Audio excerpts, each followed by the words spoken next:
السلام عليكم اخواتي وحبايبي، اهلا بيكم، نورتوني. يا رب تكونوا بخير وصحة وسعادة. النهاردة هنعمل مع بعض البانيه بطريقة سهلة وبسيطة، وهنعمل معاه رز بسمتي سريع مش هياخد منك وقت ولا مجهود. هتجيبي نص كيلو بانيه او هتجيبي صدور فراخ، هتنضفيها كويس قوي وهتبداي تنقعيها في مية بملح وليمون علشان تطلعي منها الزفرة كلها. ممكن تدعكيها بنقطتين دقيق الاول وبعد كده تحطيها في محلول الملح والليمون. هتجيبي معاكي البصلايه دي ممكن تبشريها بالمبشره زي ما انا عاملاها كده، وممكن تقطعيها قطع صغيره. البصلايه دي انا بشراها بالمبشره. هتحطي ملح، فلفل، كمون، بهارات فراخ، او السبع بهارات. هتقلبيهم كويس اوي في البصلايه. بعد كده هتبداي تحطي البانيه بتاعك او الفراخ هتقلبيها كويس في الخلطة. بعد كده هتجيبي علبة زبادي، ما عندكيش علبة زبادي هتجيبي شوية لبن، يعني اي حاجة فيهم هتغني عن التانية. الفكرة في الزبادي واللبن عشان لحمة الفراخ تبقى طرية وهي بتتحمر، ما تاخدش معاكي وقت. هقلب بس البهارات كويس. انت هتعملي البانيه في الخلطة دي هتسيبيها في التلاجة قبلها بيوم، او هتعمليها الصبح لغاية لما تيجي تجهزي الغدا مثلا بعد الظهر. هتحطي بقى شوية اللبن ده هتحطيه على قد اللبن بيبقى سائل على الزبادي عن الزبادي، فانت هتحطيه على قد مقدار البانيه اللي معاكي. ممكن تحطي نص كوباية، ممكن كوباية، ممكن كوباية، على حسب كمية البانيه. انت بالنظر كده هتعرفي هو اتغطى كده باللبن يبقى خلاص كفاية. خلاص كده انا ظبطت البانيه هسيبه. خلاص انا سبته، خلاص بقى هبدأ اعمله. هتجيبي بقى البيضة بتاعتك، هتحطي عليها شعرة فلفل اسود وهتضربيها بقى كويس عشان زفرة البيض. بعد كده هتقلبيها على البانيه.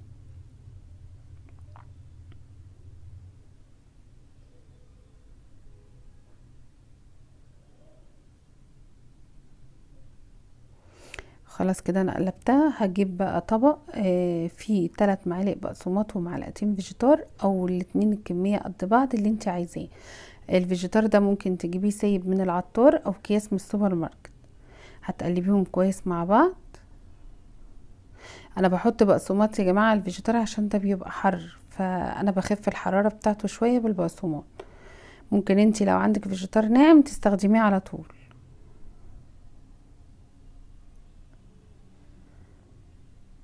هبدأ بقى اخد قطع من البانيه، هحطها في خلطة البقسماط بتاعتي. لو انتي بتحبي الفيجيتار البارد هاتي بارد وما تضيفيش عليه بقسماط. عايزة تزودي بالبقسماط شوية اعملي نفس اللي احنا عملناه ده. هتغلفيه كويس وهتحطيه على طبق يبقى جاهز عندك.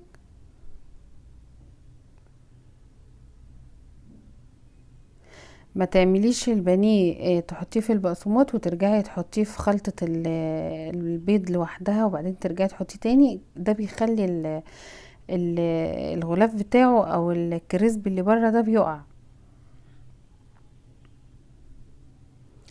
هي الخلطة كده كفاية وبيطلع مقرمش معاكي وجميل.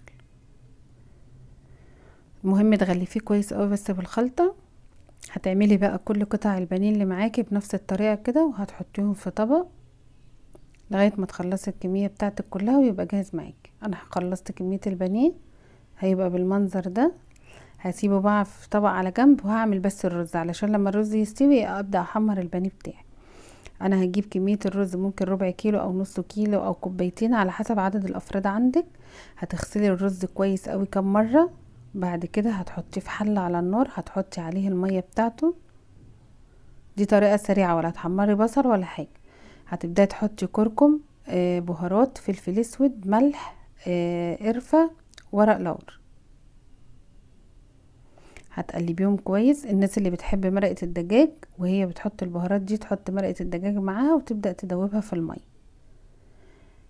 هتحطي بقى معلقتين او 3 زيت. هتقلبي. اللي ما عندهاش زيت نضيف هتحط سمنة. هتقلبيهم كويس وتشغلي النار عليهم لغاية لما المية بتاعتك تغلي، وهتستني لما المية تشرب زي الرز العادي، وبعد كده هتوطي عليه النار خالص وتسيبيه على نار هادية لغاية لما تخلصي البانيه بتاعك وبقية الوجبة. طبعا انا مزودة المية معاه عشان الرز ده مش منقوع، يا دوب مغسول بس.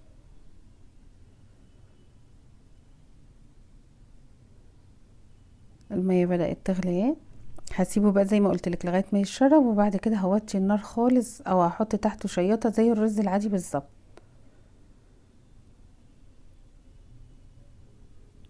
قلبي بس البهارات والملح كويس عشان الرز يطلع مظبوط.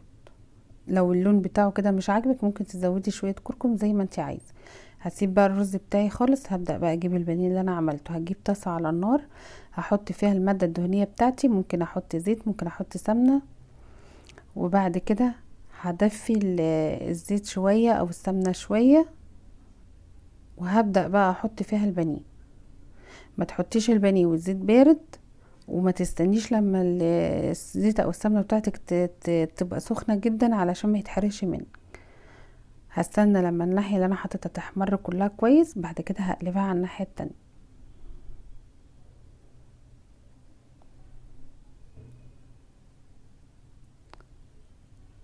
طبعا انتي اول ما توصلي للون الذهبي دوت هتقلبيه على الناحيه التانية، ولما الناحيه دي كمان تتحمر تشيليه، لان هو بيبقى لسه سخن فشويه كمان، ودرجه اللون دي بتغمق شويه. خلاص هو اتحمر، هجيب طبق بقى عليه منديل علشان يشرب الزيت الزيادة اللي فيه، وهصفي منه الزيت على المنديل، وبعد كده هشيله منه واحطه في طبق التقديم. انا هشيل القطعتين دول وهبدأ احط معاه قطعتين تانيين. ما تمليش الطاسة، سيبيه براحته علشان تعرفي تقلبيه ويتحمر معاكي كويس. ما شاء الله خلصنا وبقى البانيه جميل. طريقة سهلة وبسيطة، مش هتاخد معاكي وقت ولا مجهود ولا اي حاجة. وعما تخلصي البانيه يكون الرز بتاعك استوى، كمان نغرف الرز بتاعنا وبالهنا والشفا. ما تنسيش تشتركي في القناة وتفعلي الجرس علشان يوصلك كل جديد. والسلام عليكم ورحمة الله وبركاته.